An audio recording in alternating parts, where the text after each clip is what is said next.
Vjerovatno ste i vi ovih dana vidjeli ovakvu sliku. Paradajz objesio lišće, vrhovi klonuli, a sunce prži kao da je jul ili avgust. Prva pomisao je obično da biljci fali vode. Međutim, zanimljivo je da paradajz se nekad ovako objesi čak i kad u zemlji još uvijek ima vlage. Problem je što na velikoj vrućini listovi gube vodu brže nego što je korijen uspijeva dopremiti do njih. Pogledajte kako izgledaju listovi. Nisu požutili, nisu suhi, nego su jednostavno izgubili čvrstoću i ispustili se.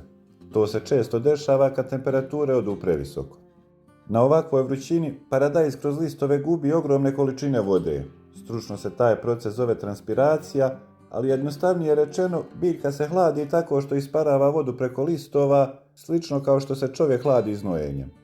Kad temperatura dodatno poraste, biljka ulazi u problem. Voda iz listova odlazi velikom brzinom, a korijen ne može pratiti taj tempo. Zato je u ovim situacijama prvo potrebno uraditi ono najvažnije, dobro zalijevanje. Cilj je da voda dođe tamo gdje je biljka zaista može usvojiti. Međutim, to je samo prvi korak. Nakon zalijevanja, potrebno je prekriti biljku nekom tkaninom ili mrežom za zasjenjivanje, jer mnogi zaliju biljku i misle da su završili posao. Međutim, ako sunce nastavi pržiti istom snagom, biljka i dalje gubi vodu velikom brzinom. Mreža snižava temperaturu listova i smanjuje stres kojem je biljka izložena. To je to što se radi u prvom momentu da se pomogne biljkama, ali nije sve. Predveče je potrebno uraditi još jedan, možda ključni korak kad su biljke pod velikim toplotnim stresom, a to je dodavanje epsom soli, odnosno magnezijum sulfata.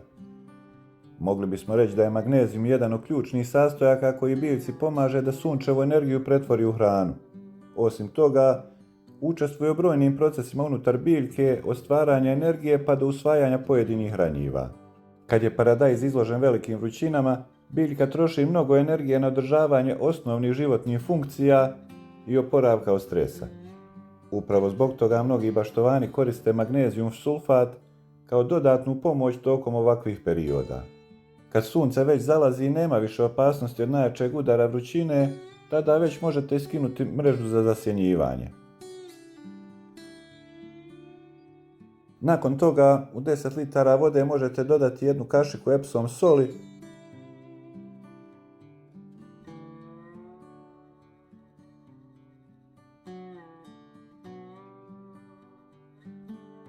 promiješati i onda tom otopinom zaliti biljke oko korijena. I evo sada pogledajte biljke već narednog dana.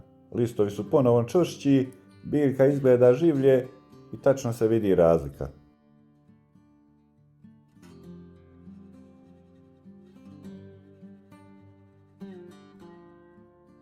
Zato nemojte odmah otpisivati paradajz kada ga vidite ovako klonulog, u mnogim slučajevima biljka nije bolesna. Ona vam samo pokazuje da se bori s vrućinom i pokušava da preživi najteži dio dana. Za ovaj video toliko, do sljedećeg, lijep pozdrav!